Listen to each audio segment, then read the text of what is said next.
Welcome to Bethel Assembly, where you matter. And today's sermon is simply entitled Forgiveness. We take our reading from the book of Matthew chapter 6, verse 9 to verse 15. And it reads as follows. This then is how you should pray. Our Father in heaven, hallowed be your name. Your kingdom come.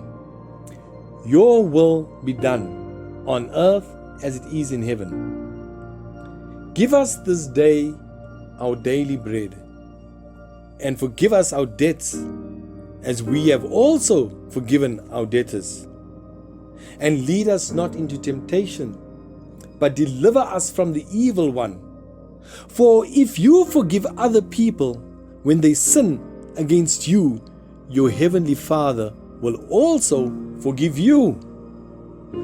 But if you do not forgive others their sins, your Father will not forgive your sins.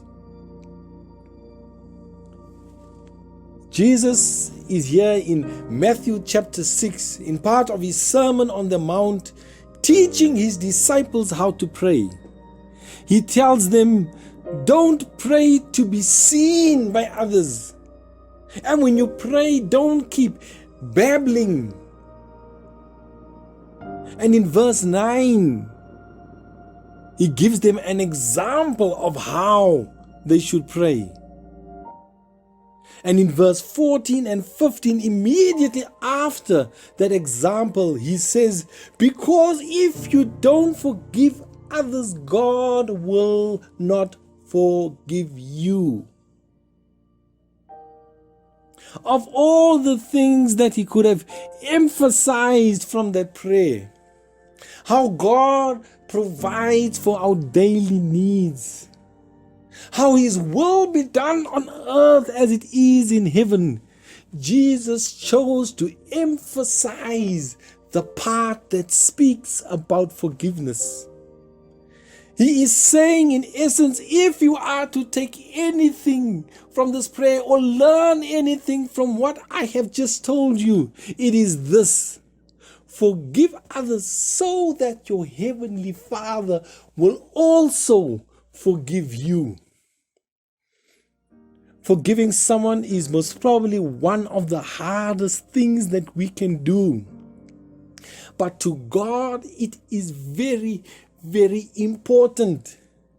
You see, as human beings, it is natural for us to want to get even with someone.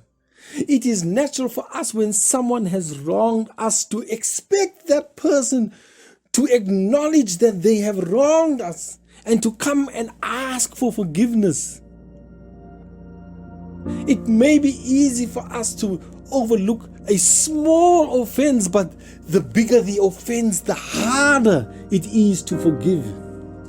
How do you forgive someone who has robbed or cheated you or a loved one out of your hard-earned cash? How do you forgive someone who has maybe assaulted someone that you love? How can you be expected to forgive someone who has maybe murdered a loved one? How can you be expected to forgive someone of rape? There are just some things in this world that nobody would expect you to forgive and will completely understand if you cannot forgive the other person for such things. And sometimes it may be easier for us if it was a stranger that had wronged us, but when you have been wronged by someone that you love, the pain of betrayal is much deeper. And in many cases, we don't even want the acknowledgement of wrong. We want them to face the consequences of their actions. We want them to get what is coming to them. And even if that person were to come and ask for forgiveness, we can't find it in our heart to forgive them. But sometimes not only have people wronged you, but they are also unrepentant, showing no remorse whatsoever and no acknowledgement that they have done anything wrong. So how can you be expected to forgive such a person? And if that person is a brother or a sister in Christ, a brother or a sister in the church, then we stay away from the church saying, I don't want to go to church because I don't want to be a hypocrite. I can't lift my hands to God while having unforgiveness to brother so-and-so or sister so-and-so. But truthfully, God expects that we forgive. He does not even expect that or require that person come and ask for our forgiveness. In the book of Matthew, chapter 5, from verse 21 to verse 24, it reads as follows. You have heard that it was said to the people long ago, you shall not commit murder, and anyone who murders will be subject to judgment. But I tell you that anyone who is angry with a brother or a sister is subject to judgment. Again, anyone who says to a brother or a sister, Raka, is answerable to the court. And anyone who says, you fool, will be in danger of the fire of hell. Therefore, if you are offering your gift at the altar and remember that your brother or your sister has something against you, leave your gift there in front of the altar. First go and be reconciled to them. Then come and offer your gift. Now, to our minds, that doesn't even make any sense. They have wronged me, and they don't even have the decency to come and ask for forgiveness, and I must go and make right with them? Surely God will understand if I can't forgive them.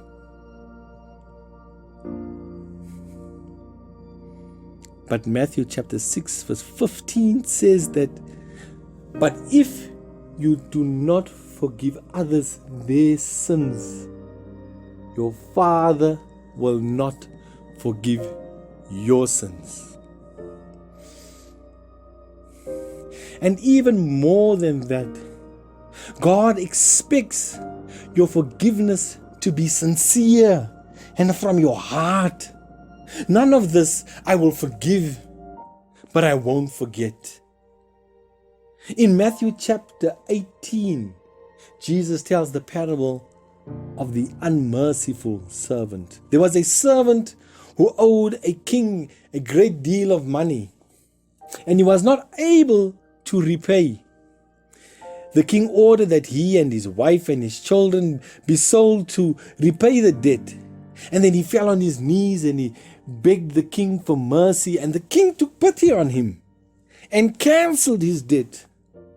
And after leaving the king, the man went and he found one of his fellow servants who owed him a far lesser amount than what he owed the king. But when he saw him, he grabbed him and he began to choke him and demand him that to repay what he owed. The man was unable to repay, and he begged his fellow servant. He said, have mercy on me.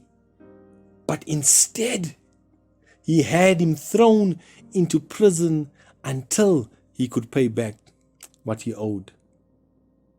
When the other servants saw this, they went to the king and told him. Then in verse 32 to verse 35 of Matthew chapter 18, it reads as follows. Then the master called the servant in. "You wicked servant," he said, "I cancelled all that debt of yours because you begged me to. Shouldn't you have had mercy on your fellow servant just as I had on you?" In anger, his master handed him over to the jailers to be tortured until he should pay back all that he owed. This is how my heavenly Father will treat each of you unless you forgive your brother or your sister from your heart. You see, the truth is that cold, hard, unremorseful, bitter and angry person is someone created in the very image of God. They are someone who Christ suffered and bled and died for. They are someone for whom he is interceding before the Father.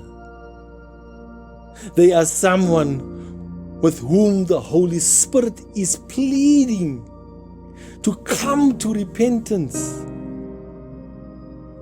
They are someone on who God is showing grace until they come to repentance, and yet we carry them in our hearts with bitterness and unforgiveness.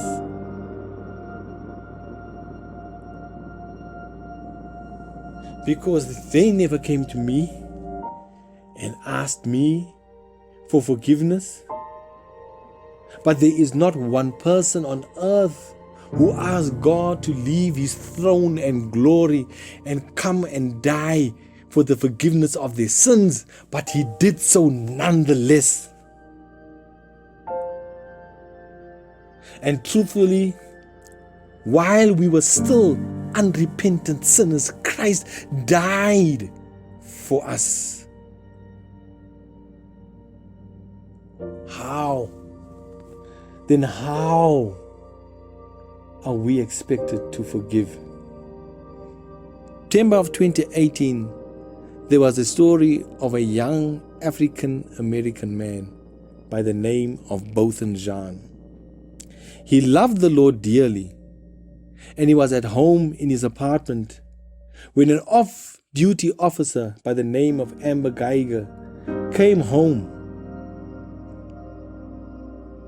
And going to the wrong floor, she opened the door.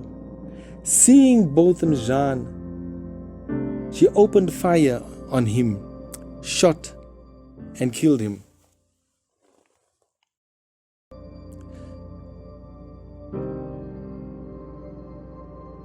The matter goes to court, and while they are in court, Bethel brother takes the stand. Knowing that his brother was a Christian who loved God with all his heart,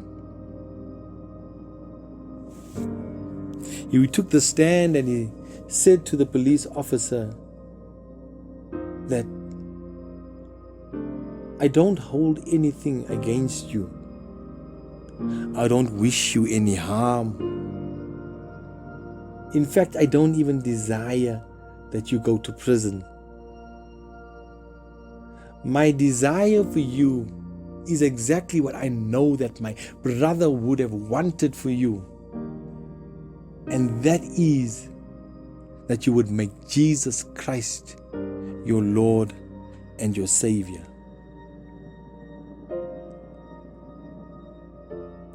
Then he asks the judge that if he could step down from the stand and go and give her a hug. The judge complies and he steps down and she runs to him and they embrace. And he says to her, "I forgive you." Now, truthfully, to be very honest, I'm not sure that I would have the courage or the strength to be able to forgive someone the way that he did. But one thing I do know is that Christ expects it from us. And when we consider all that He has done for us, when we consider the extent to which God has forgiven us, then surely we can forgive a fellow brother, sister, friend, neighbor, stranger. When I think about all that Christ has done for me, then I can find the strength to forgive another. When I think of the fact that Christ died for them, then I can find the strength to forgive another.